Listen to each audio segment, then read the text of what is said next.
Hey, what's going on, y'all? Eric Mulder here with Cobra Conversations. Thanks for joining me. Now, over the last few days, I've been pretty quiet in regard to my opinion on the riot that took place at the Capitol a few days ago. And that was mainly because I kind of questioned who was behind it. That was my primary reason why I didn't comment too much on it. Considering that we live in such a crazy world where there's so much going on behind the scenes that most people aren't even aware of, I just wanted to take my time and try to study and research some of the information so I can, when I do speak on it, I speak from a position of a little bit of knowledge and not purely from ignorance. So far, what we know that there were some Antifa and BLM types that were there. How many? That's debatable. I think that's still a question right now. But no doubt about it, what went on was wrong. They shouldn't have went down. I don't agree with senseless violence. I'm a fan. I'm an advocate for protesting, in particularly when there is a rational and reasonable reason to do so. But with all that being said, here's a article that I came across today. Now, I don't agree with every statement in this article, and I've only skimmed over a little bit of it. But I think he hits on some very interesting points to consider. Very interesting. Rage at Capitol assault makes excuses for summer riots all the more disgraceful. And I think this is the thing that has bugged me over the last few days. And I'll read some of the article and then I'll comment here and there. Wednesday's mob assault on the Capitol Hill was shocking and brazen. Hundreds of MAGA hat wearing rioters broke into the seat of American democracy. They stormed the halls, looting property and assaulting law enforcement, all in service of an absurd political demand, reversing the outcome of an election. I don't know exactly what he means. I think ultimately the zeal and hope that these individuals had, I think it was justified in the idea that there were some issues that went on with this election. And I think that they had a right to be upset, not a right to break in or not a right to destroy property or attack people or any of that. Considering all the information that was out there, I believe that these people were justified in being bothered, being upset. But anyway, now where had I witnessed such scenes before? The answer is blue governed cities in my native Pacific Northwest. Now, the author of this article is Andy No. He is a Asian independent journalist, and I suggest that you guys follow him, in particularly on Twitter. He's very active there. If you're still wanting to be on Twitter, that is. But he's still very active there, and he deals with Antifa and BLM on a regular basis. He calls them out for the militant tyrants that they truly are. Now, where had I witnessed such scenes before, he says? The answer: in blue governed cities in my native Pacific Northwest throughout last summer and into the fall and winter. Right-wing political violence was met with universal rebuke from politicians of both parties and the media. But many of those who are loudest in condemning the Capitol Hill riot went radio silent, well put, when rioters destroyed and looted in the name of Black Lives Matter. Last May, thousands of rioters in Minneapolis brought the city to its knees after the police-involved death of George Floyd. Over 3 days, rioters burned down police stations, looted hundreds of businesses, and burned entire neighborhoods to the ground. Mass street violence also broke out in Washington, D.C., New York City, Los Angeles, Seattle, and dozens of other cities. At least 24 died in the course of the riots. I think he nails it so well. There was over $1 billion in damage done during those riots. I heard somewhere in the neighborhood of 30 people may have died as a result of the riots. Cops shot. Officer here in Las Vegas, he was shot and he's paralyzed basically from the neck down, if I'm not mistaken.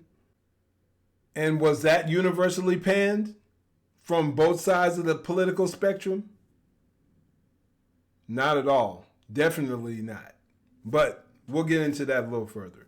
Vice President-elect Kamala Harris encouraged her millions of Twitter followers to donate to a Minnesota crowdfunding effort that paid bail for accused rioters. So too did more than a dozen Joe Biden campaign staffers. The Minnesota Freedom Fund raked in more than $35 million in donations with their help. In Portland, Oregon, masked extremists from both BLM and Antifa smashed their way into the Multnomah County Justice Center on May 29th. The building houses the sheriff's office, a police station, and jail. Rioters ransacked the ground floor, hoping to break into the jail to free prisoners. When they failed, they started fires. City and county staff fled for their lives. But the rioters were just getting started. For the next 4 months, BLM Antifa rioters every night in Portland. Now this went on for, just like he said, 4 months, over 150 days of riots that went on across the nation, in particularly in the Pacific Northwest, Portland area, and there was minimal mainstream media reporting on all of this. But he's continuing to make his case. For the next 4 months, BLM Antifa rioters rioted every night in Portland, setting fires to streets and buildings and assaulting responding officers with concrete and mortar explosives. In July, they tried to storm into a federal courthouse downtown.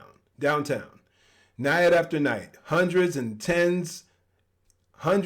thousands of rioters brought in electric tools, ropes, and explosives to break the barrier erected to protect the building. More than 277 injuries of officers were reported by the Department of Homeland Security in Portland. In Portland alone, he says, in Portland alone, hundreds of injuries were reported by other police departments in different cities. Local politicians at the time condemned law enforcement and lionized the criminals. I can particularly remember Nancy Pelosi and I think it was her and Chuck Schumer. I can't say for sure, but basically calling the federal officers that came in and the National Guard people that came in to protect this property like shock troopers, like almost like Nazi shock troopers. Insane. Portland City Councilwoman Joanne Hardesty spread a conspiracy theory that police were engaging in false flag arson attacks to frame left-wing protesters. Mayor Ted Wheeler told President Trump in a news conference to take his troops and leave. Oregon Senator Ron Wyden called the officers an occupying army. Oregon Governor Kate Brown described them as secret police abducting people in unmarked vehicles. The media were no better. In August, NPR gave an unchallenged platform to Vicky Osterweil to promote her book In Defense of Looting. Wow. During the interview, the author argued that rioting and looting were legitimate acts of protest. Both local and national media rigidly only referred to the far-left rioters as protesters. The Associated Press, which set guidelines for journalists, amended its style book to discourage use of the word riot, given protesters underlying grievances. But hours after the pro-Trump rioters stormed the Capitol, Antifa tried to break into the Multnomah County Courthouse in downtown Portland. A mob of black-clad Antifa militants proceeded to smash businesses and public buildings using hammers. On one wall, they spray-painted an Antifa logo and the warning, "The state can no longer suppress us." My goodness. Further, he says, protesters then confronted Mayor Wheeler at a restaurant and hit him. But by morning, no national media had reported on the anti-government violence in Portland. The third riot in the city since New Year's Eve. I hadn't heard about that. This is a New York Post article, so you can go there and you can find it. And he's got links to support all of his claims. But let's just step back and just examine what he said so far. And I think overall, I don't think I need to go further. I can read the whole article, but if you guys want to, feel free to check it out. But let me just offer my commentary. So what we saw on the 6th, or as a result of what happened at the Capitol, was pretty much a universal rebuke and of those riots, of the assault, of the attacks that went on and you saw it from the right as well as the left. Well, obviously, we knew it was definitely going to come from the left, that they were going to be in disagreement. But the big issue here is the absolute silence that came from them, and also the encouragement that came from many of them throughout the summer. It is utterly insane. The hypocrisy is sickening, and people are fed up. People are truly fed up with the garbage and the nonsense coming from these people. On one end, you have multiple officers attacked, hundreds. Just think about Chicago, when they were throwing the frozen bottles of water at those Chicago cops trying to guard a stupid statue, which was ignorant in and of itself. Why they were putting their lives and their health in jeopardy to protect some goofy statue is beyond me. But the mere fact that these people came prepared, chucking frozen bottles of water. One officer had a orbital bone fracture. Another one had damaged knee, and there were various other injuries. The former, I believe, captain, David Dorn, gunned down during the riots. The officer here that I mentioned here in Vegas, his name escapes me, so forgive me. But the officer here in Vegas who got shot in the back of his head. There was another officer, if I'm not mistaken, in LA who was shot and killed. And these are just off the top of my head. And not even mentioning the countless civilians that were shot, but almost no rebuke from the left, whether it be the politicians or the media.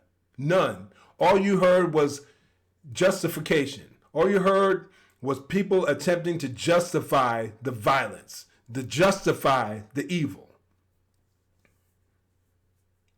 And it pisses me off, y'all. Forgive my language. Pisses me off. I am so sick and tired of this. And people and rational people should be sick and tired of this. The double standard. It is all these folks are about. If it's something that they support, then they celebrate it, regardless of who gets hurt or injured, or whose livelihoods gets destroyed, or whose lives are ruined. Oh well, it's just how things are. From CNN to MSNBC, all the way up and down, supporting this. And y'all be wondering why I don't watch that garbage anymore. I stopped watching them freaking back in 2016 or so, when I just saw 2015, 2016, when I just saw consistent half-truths, distortions of the truth, lies left and right. I gave up on it because I was willing to examine the evidence. And when I saw the truth in front of my eyes, that these people weren't to be trusted, I gave up on them. Nowadays, I don't watch any mainstream big network news broadcasts. I don't watch Fox. I don't watch CNN. I don't watch NBC. None of the alphabet channels, ABC, NBC, CBS. I don't watch any of them. I find different places online to get my news. And I would hope that those of you out there who are even halfway rational would consider doing the same thing. There are a lot of good channels out there that will give you a more broad perspective. I love NTD News. I watch them all the time. I love listening to Tim Pool. I like checking out Andy Knows, as I suggested earlier, his Twitter feed. And Obviously, I lean way more conservative, so I listen to the One American News Network and some Newsmax. They're just, I'm just,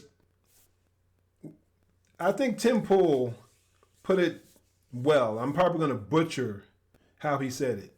He said the mainstream media is no longer a watchdog. Now they're advocates. They are political advocates. That's what they do. And regardless of how you feel politically about Donald Trump or the Republican Party, to sit back and watch a news organization that will suppress information that makes their side look bad and only share things that make the opponent look good, or even the fact that a news organization will suppress any news, especially on a large scale when you're talking about, in particularly the Hunter Biden laptop, the fact that you had big tech, you had Twitter, Instagram, Facebook, YouTube suppressing that information from being shared until after the election. That should frighten anyone, regardless of your political stance. We are living in some crazy days, ladies and gentlemen. Crazy days, crazy times. And if it wasn't for my faith in the Lord, I would have very little hope. Because we are living in a time where it's pure manipulation and you are being spoon-fed what they want you to believe. And I really hope that some of y'all will start waking up and paying attention to what's going on, because you're being taken for a ride. And here's a good example. I had a recent conversation with some friends, and I shared some information with them, and they had no idea of a good portion of the information that I shared with them. They never even heard of it. And that alone should be enough to start waking people up. Yeah, I know we all have our biases, so some things are harder to let go than others. But once I've been lied to, you can lie to me once or twice, maybe even. But once I see that lying is a pattern of who you are, your credibility is shot in my book. But in regard to everything that we're seeing with the riots and the reaction with the media, I really hope y'all can see the hypocrisy that's being on full display. Yeah, one thing that really got me was how AOC, Alexandria Ocasio-Cortez, was going in on somebody. I forget who she was talking to. Was talking about, don't you know an officer was shot and killed? And she seemed so distressed by it. But nothing said from her all summer long when officers were shot and killed. It's crazy, y'all. What do you guys think about all this? What are your thoughts on everything that's going on? I like to talk, and y'all know that. But what do you think about everything that's happening? Am I crazy? Or do you guys think that I'm spot on? I would love to hear your input on what's going on in our country. Please pray for our nation. Right now, we are heading into some dark times. Once again, if I didn't trust Jesus, if I didn't know him, I don't know where my hope would be, because the system is broken. The election demonstrated that more clearly than ever. And everything that happened since then has clearly demonstrated that our system is broken. So comment down below. If you know anyone who would find this interesting, please share. In the meantime, stay safe, God bless, and make sure you join the conversation.